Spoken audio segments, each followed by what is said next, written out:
আমি ডাক্তার সঞ্জয় সিনহা, আমি নি অ্যান্ড অর্থোপেডিক স্পেশালিস্ট সার্জন। আমি চেম্বারে আসলে রোগী দেখছি। আমি আসলে বলতে পারেন যে কিছুটা বিস্মিত হয়েছে। 19 বছরের একজন মেয়ে আমার কাছে এসেছে তার হাঁটু ব্যথা নিয়ে। তো যখন আমি হাঁটুর এক্সরে করেছি, এক্সরে করে দেখেছি তার হাঁটুর অস্টিওআর্থ্রাইটিস ডেভেলপ করেছে। আমি আসলে অন্যান্য কারণগুলো খোঁজার চেষ্টা করেছি। খোঁজার পরে আমি যে জিনিসটি মনে করেছি সেটি আপনাদের কাছে শেয়ার করছি। আমরা এখন বেশ কিছু তরুণ রোগী পাচ্ছি বা অল্প বয়সের রোগী পাচ্ছি যাদের খুব অল্প বয়সেই হাঁটু ক্ষয় হচ্ছে এবং শরীরের অন্যান্য ক্ষয়গুলো ধরা পড়ছে। এটির আসলে মেইন কারণটা কি? এটির মেইন কারণ আমার কাছে যেটি মনে হয়েছে যে আমাদের আসলে ফিজিক্যাল ইনঅ্যাক্টিভিটি এবং হচ্ছে আমাদের এই ফাস্ট ফুড খাওয়ার প্রবণতা। কেন বললাম এই কথাটি?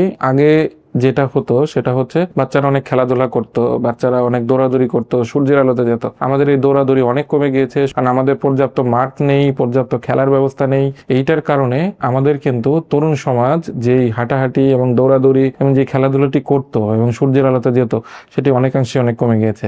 এই কারণে কিন্তু অনেক দ্রুত শরীরে ক্ষয় হচ্ছে, সাথে সাথে হাঁটুর ক্ষয়ও হচ্ছে। আরেকটি বিষয় হচ্ছে সেটি হচ্ছে আমাদের যে খাওয়ার প্যাটার্ন। আমরা আগে ফ্রেশ ফুডগুলো খেতাম, এখন কিন্তু আমরা প্রসেসড ফুড বেশি খাচ্ছি। যেই প্রসেসড ফুড যখনই খাবেন শরীরের যে স্বাভাবিক যে সতেজতা সেটা কিন্তু কমতে থাকে। এটা কিন্তু আমার কথা না, এটা সারা পৃথিবীর সমস্ত সায়েন্টিস্ট এবং ডাক্তারদের কথা।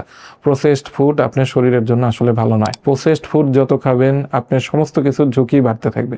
ডায়াবেটিস বলেন, প্রেশার বলেন, শরীরের অন্যান্য শরীরের গঠন সবকিছুর ক্ষেত্রেই কিন্তু একটি প্রভাব পড়ে। এই বিষয়গুলো আমাদের আসলে এখন থেকেই ইন্ট্রোডিউস করা দরকার যে আপনি সুস্থ স্বাভাবিক জীবন যাপনের জন্য অবশ্যই আপনি চেষ্টা করবেন আপনি রেগুলার লাইফে ফিজিক্যাল অ্যাক্টিভিটি অবশ্যই বাড়াতে এবং রেগুলার লাইফে সূর্যের আলোতে যাওয়ার জন্য এবং রেগুলার লাইফে আপনি অবশ্যই স্বাভাবিক খাবার দাবার সেগুলো খাবেন এবং ফাস্ট ফুড অবশ্যই অ্যাভয়েড করার চেষ্টা করবেন। তো সবাই ভালো থাকবেন এবং সুস্থ থাকবেন এবং মনে রাখবেন যে যত বেশি সুস্থতা তত বেশি কর্মদক্ষতা। সবাই ভালো থাকবেন, সুস্থ থাকবেন। ধন্যবাদ।